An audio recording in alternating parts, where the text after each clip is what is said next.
Good morning, gang. Happy Wednesday. And the beat goes on. So I don't think we need to discuss the fact that the potato in chief is not the one running the country. I think you're not going to get any argument from anybody on either side there. I mean, hell, yesterday there's video of him forgetting what he did 5 seconds earlier. Shook Chuck Schumer's hand. Chuck Schumer moved two people away. And Biden's like, aren't you going to shake my hand? It's like, no, I just did that 5 seconds ago. The guy has zero mental capacity, okay? 25th Amendment was written with Joe Biden in mind. The problem that we're getting, and this is, what do we do, okay? How are we, the population, going to survive his presidency? And if you don't think that even the Democrats see this, you're gravely mistaken. They are taking full advantage of this.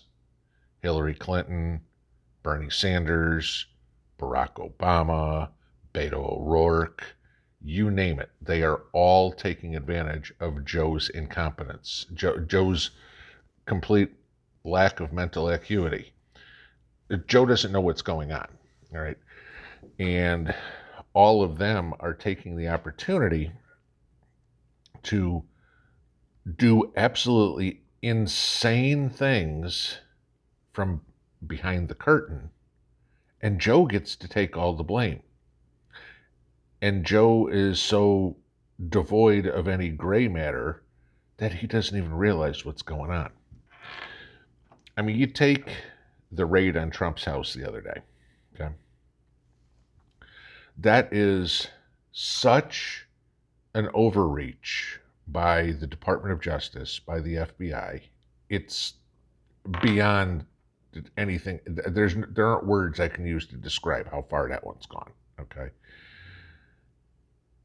And the White House is claiming they knew nothing about it, right? I mean, we've all seen that. Nobody briefed the White House. Explain that one to me. How you are going to go after a former president, the former president of the United States, and execute a legal proceeding, a search warrant against him, and not think that, gee, maybe we'd want to bring in the White House because they're probably going to get a question or two on this one. Okay? They don't want to because they don't want Joe knowing about it. I'm going to read you a quote. This is probably from the last decent Democrat president we had, Harry Truman. I know a lot of you guys would say, well, John Kennedy was John Kennedy was a piece of shit philanderer too. I mean, he was, the predecessor to Bill Clinton. No, Jackie O was nothing like Hillary. I'll give her credit. She was a decent first lady. JFK was worthless. But this is Truman's quote. Once a government is committed to the principle of silencing the voice of opposition, it has only one way to go, and that is down the path of increasingly repressive measures until it becomes a source of terror to all its citizens and creates a country where everyone lives in fear. That is exactly what is going on. Only it was said 80 years ago. Okay? Committed to the principle of silencing the voice of opposition, as I said yesterday morning, as the former commissioner of New York said, if this doesn't work out well for the FBI, the next step for the DNC is to plan an assassination of Trump. Okay? Those aren't only my words. That's what you're getting out of political figures, too. Silencing the voice of opposition. They know Trump will slaughter them in an election. I mean, it'll look, again, like a Reagan-Dukakis election. But when you now come to the point of you'll do anything to get rid of your political opponents. Hell, you had the president of El Salvador come out yesterday and say, What would the U.S. government say if we tried to do this to one of our political opponents uh, who was a front runner in our 2024 elections? El Salvador. I mean, they looked at this and go, this stinks like yesterday's dead fish. Okay. But back to Truman's quote. So the government only has one way to go, and that is down a path of increasingly repressive measures. Would that be 87,000 new IRS agents? Would that be cancel culture? I mean, if you don't agree with us, you're gone. Okay? If you don't agree with, look at teachers.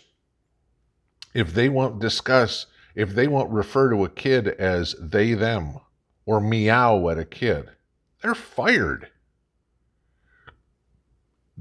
But, hey, the teachers union is, Joe Biden walks on water, the liberal, and there's teachers that are quitting because they're like, I can't do this anymore. I'm not meowing at a student. Doesn't matter. Continuing Truman's quote.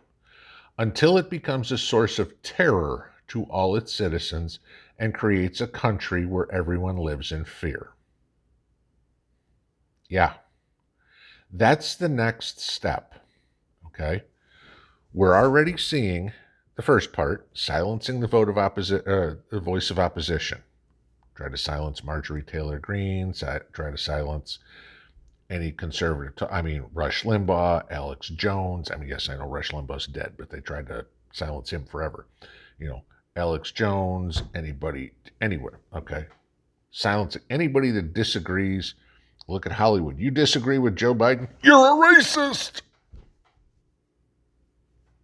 Joe Biden's white, okay? But God knows, if you disagree, you're using your white privilege, even if you're black, right? Ask Ben Carson about his white privilege. So, then we get into part two. Well, now they've got to go down to the repressive measures. You're fired, or lose your job, or get kicked out of the military, or you do it our way, or you're persona non grata. Really. Until it becomes a source of terror to all its citizens and creates a country where everyone lives in fear. I.e., Stalinist Russia, i.e., Nazi Germany. That's what's next. That's what's coming. I keep saying over and over and over again, they're going to pull out all the stops going in 2022, going into this election. They're already doing it. They are going to make us all terrorized. If you don't do this, we're not letting, we won't let you re-register your car. We won't give you a driver's license. We won't let you live in your house anymore. We're hearing this, right? We're going to take your house and give it to illegals. This is what they're doing, guys. We have to stand up for ourselves.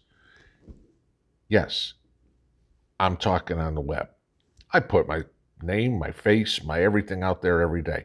If there's any feds watching this channel, right here, okay, like I said in the live stream last night, go look for the real criminals. They live at 1600 Pennsylvania Avenue is the address you'll find them at, okay?